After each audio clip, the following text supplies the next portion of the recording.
You are welcome to SBC 103D, still talking about protection agencies and community relations, under Unit 2, which discusses socialization. And in this session of Session 5, we will talk about George Herbert Mead and the development of the self. I believe, as always, it will be interesting, so I urge all of you to work with me as we discuss George Herbert Mead and the development of the self. By the end of this lesson, you should be able to explain the development of the self according to Mead.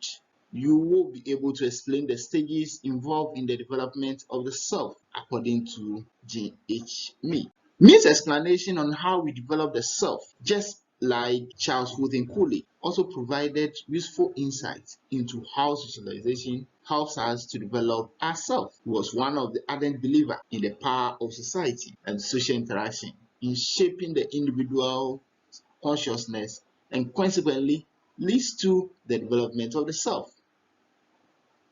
Mead defended his thesis by three concepts, two of which they are closely related. These are the role taking, the stages that involve in the development of the self, and the I and me. And I believe you've heard I and me. Most of you will have to tell me various differences between the I and then the me. Mead stages in the development of the self is derived from the concept of role taking. In fact, it is essentially an elaborative concept of the role taking.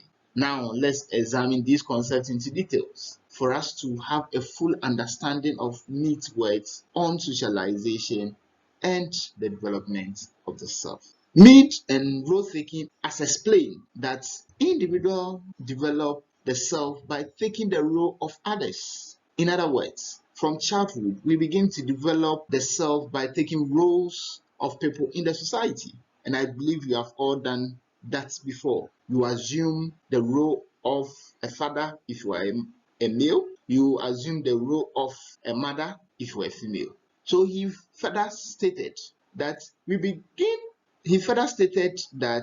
these people are the ones that Mead referred to as significant others. During the formative ages, his or her world revolves around these close relatives. It is therefore not surprising that at this stage, children begin to take roles of his or her significant others. However, as the child grows, he or she begins to take the role of other people in the larger society. The child takes role of the people he or she encounters and interacts with others at home.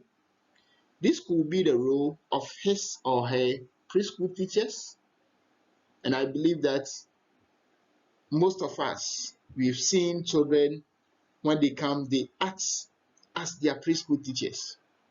Some also act as the president and so on and so forth. So he further stated that there are three stages that are involved in the development of the self. And these are the imitation or the preparatory stage, the play stage, and then the game stage. Now let's take them one after the other as we proceed.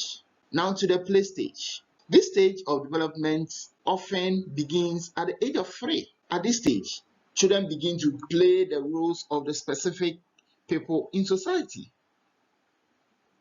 In other words, at this stage, if you observe the child carefully during his or her play, you could clearly determine the role of the person he or she is trying to play. So during this stage, when the child is playing a role of the mother, you could clearly state or see that the child is assuming the role of the mother. The child will be caring, and so on and so forth. The next that we talk about is the game stage.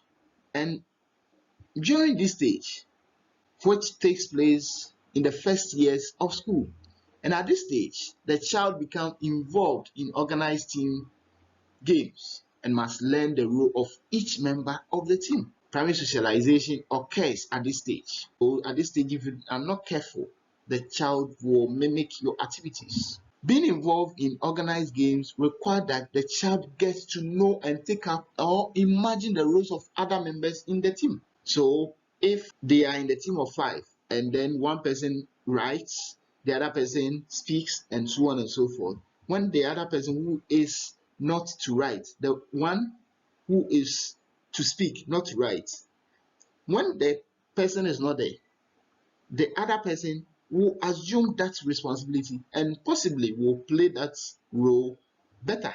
Now, we continue by distinguishing the I from the me as stated by me. And I believe that we have all heard I and me.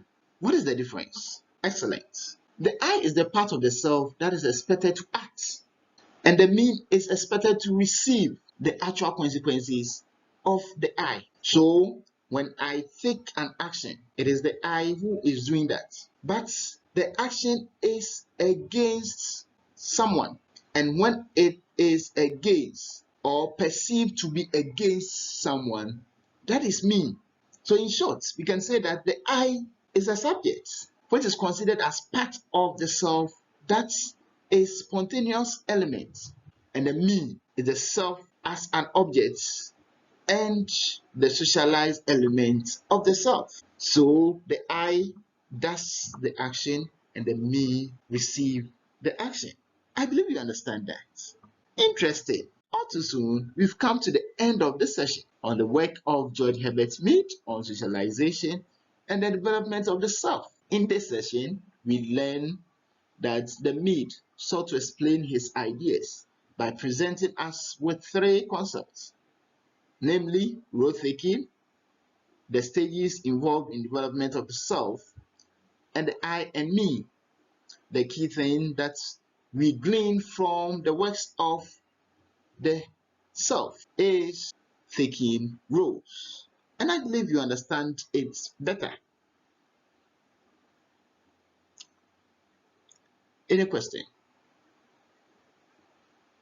Okay, so I will urge you to join me for the next session, as it promises to be interesting, and I believe you will learn so much. Thank you.